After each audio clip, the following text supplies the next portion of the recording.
ولم نستسلم. فلسطين هي خارطتنا وبلدنا، وستبقى حرة، وواجهتنا الأولى والأخيرة ستعيش. الله عليكم. وليد فرحان يحييكم. سعيد الذي يحل ضيفا على أرضه هذا اللحظة. والساخنة لم تكن قوية، ولكن أرضية الميدان عندما تكون نشاهد الهدف. المباراة عرضية وراسية، والهدف الأول لمصلحة المنتخب الوطني الجزائري بواسطة إدريس عبد الحميد قائد المنتخب الوطني الجزائري.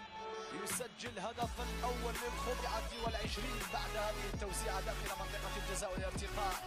سبق اللاعب إدريس عبد الله مجال التسجيل 1-0 للمنتخب الجزائري أمام شقيقه الفلسطيني بعد مرور على الجهة اليسرى إدريس عبد الحميد رفقة تتميم عبد القادر. منتصف الميدان ياسين تيطراوي شكال بالحجر. قد لا زالت فلسطينية خطيرة على الجهة اليمنى، والتغطية تأتي من محمد يرسلها أمامية خليل إلى الجهة اليسرى، والأسبق هنا ركيك رفيق يتفوق ويرسل كرة أمامية. هو الآخر جزائري. الانطلاقة صعبة بنتيجة، والنتيجة لا تزال 0 مقابل 0 بين المنتخبين الشقيقين. كرة جزائرية تمشي بشكل سليم في الأرض إلى الجهة اليسرى. المنتخب الوطني الجزائري يحضر لأحد عناصر المنتخب الوطني الجزائري. تراوي ياسين واحد من أروع العناصر واللاعبين في البطولة الوطنية. أكل منطقة جزاء خطيرة، والدفاع فرصة أغاني جميلة ورائعة لفلسطين الأبية وشعبها العظيم.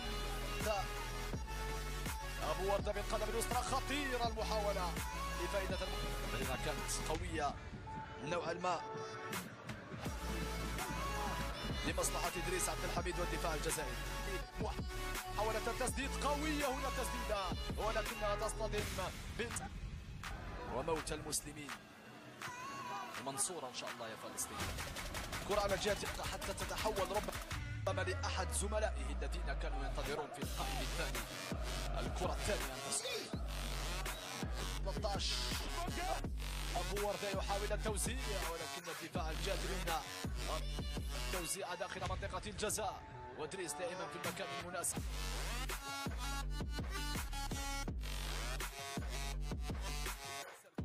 العناصر الوطنية والعودة إلى الخلف في الكرة المثقلة بين الشعبين الأخوين. كرة أمامية بطموحات كبيرة. قلت رفقة الفدائي حضر جيدا في حد من خطورة هذه الكرة التي كانت صعبة جدا من طمين الذي حاول الانتقال. ماهر الجزائري الذواق لكرة القدم لفائدة المنتخب الوطني الجزائري في منتصف الميدان.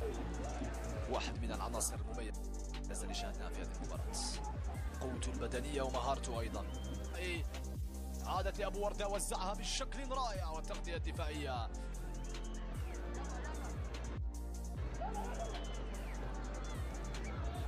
تغيير اضطراري طبعا في آخر ربع ساعة من هذه المباراة. تحولت إلى الجهة اليسرى، والانطلاقة السريعة لمصلحة المنتخب الفلسطيني بواسطة بدرانس، ثم التحضير وتسديدة قوية جاءت المرور لمصلحة هجوم المنتخب الفلسطيني، والقراءة الدفاعية الجزائرية إلى الأمام. انطلاقة الذين سيكون لهم شأن في بطولتنا مستقبلا إن شاء الله. كرة انطلاقة لمصلحة للمرة الأولى في تاريخه، كان ذلك سنة 2015. منتخب فلسطين الذي توج الفلسطيني في هذه المشاركة الجديدة الثالثة على التوالي في بطولة جذور عبد الناصر. كانت مباراة مقبولة ورائعة. مسجل الهدف الوحيد للمنتخب الجزائري إدريس عبد اللطيف، توج في 3 مناسبات بكأس آسيا.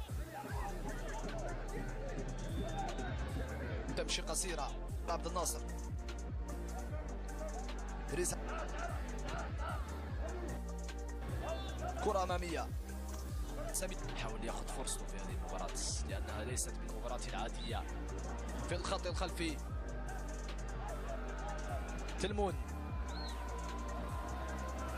محاولة المرور، إرسال كرة أمامية سريعة لمصلحة المنتخب الفلسطيني. آخر الدقائق إذا مشاهدينا الكرام، كرة أمامية لفائدة المنتخب الوطني الجزائري. الخضر الذين دخلوا برمضان الخب الفلسطيني يحوم ويدور داخل منطقة جزاء منتخب ضمين ونايت سالم ماسينيسا. لمسات البداية في هذه المباراة الودية وفي مخالفة في منتصف الميدان لفائدة المنتخب الجزائري. الأخطاء الماضي المدرب الوطني الذي يدربه المدرب ياسين مانع جاء من أجل وبناء منتخب تنافسي قوي بإمكانه مقارعة ومجابهة.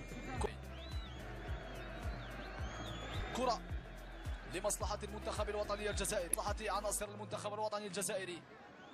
مشات لخط الدفاع إدريس عبد الحميد. الجزائرية دائما في الخط الخلفي، الخروج بالكرة. هذه بينا شكال مشات على جهة اليمنى رقيق. العودة إلى الخلف. دائما هذه التوقفات من أجل بالسلامة الحمد لله. حديث عن الرقم 13 مروان بن زايد في الخط الجزائري أيضا. دين طبعا إيطالي في الجزائر في الكرة واللقطة الماضية التي نفذت. الوطني طبعا جمال بالماضي. كل التوفيق للخضر ولمحاربنا أن يكون أكثر تميزا في الفصل الثاني من هذه المباراة.